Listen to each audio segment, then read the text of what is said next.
Okay, this is Decimals, a paper slide presentation by Miss Dingler. 3rd, 4th, and 5th grade, rows 1 and minibuses. 3rd, 4th, and 5th grade, please. The first one is to add and subtract decimals. The clue is to line up the dots. So if you have something like 9 and 6/10 and you have 5 hundredths and you're going to add them together, you must line up that dot and then you can add. If I need to, I can add in a 0 in here, so I have 5 hundredths, 6/10, and 9 ones is my answer. I do the same thing with subtraction. If I have 9 and 6/10 and I want to subtract 5 hundredths, I have to line up that dot. It means I have to put an 0 in, and I will have to carry. And then the decimal point goes right in the same spot, straight on down. Line up the dot.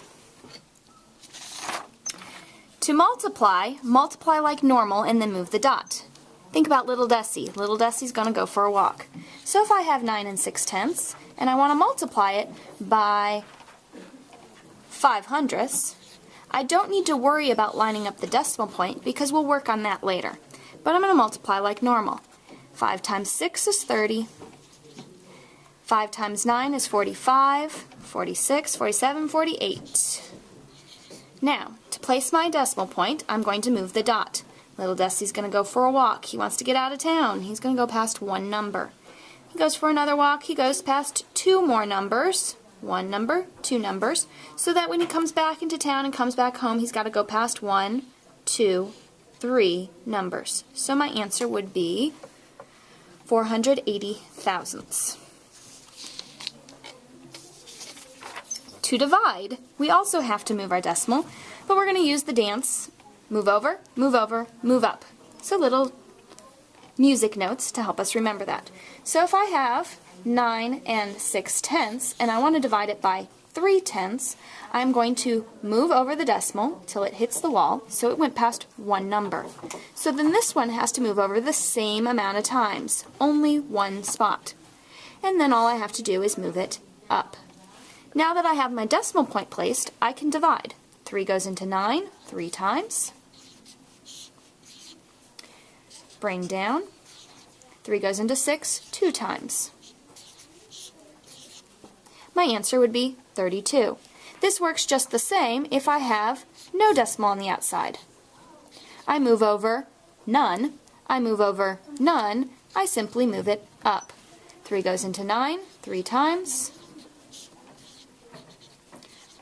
3 goes into 6 2 times. My answer would be 3 and 2/10.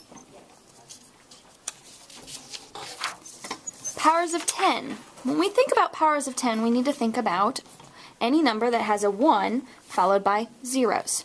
So this one, 10,000, is a power of a 10. It has 1 and it has zeros after it.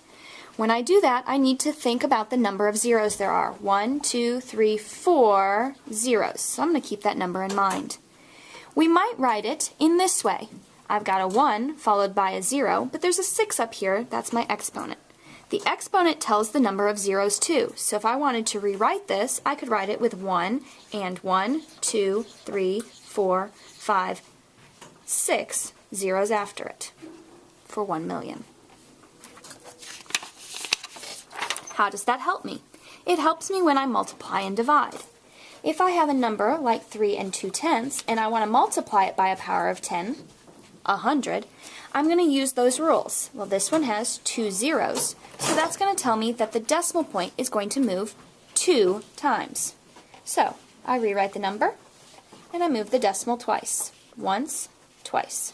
My answer is 320. It's getting larger. 320 is larger than 3 and 2/10. If I want to divide, I do the same thing. 3 and 2/10 divided by 100. 2 zeros tells me it's going to move 2 times, but it needs to get smaller this time. So I'm going to move the decimal the other direction, past one number, past a second number, that must be a 0, and put in my decimal point. So I get 32 thousandths.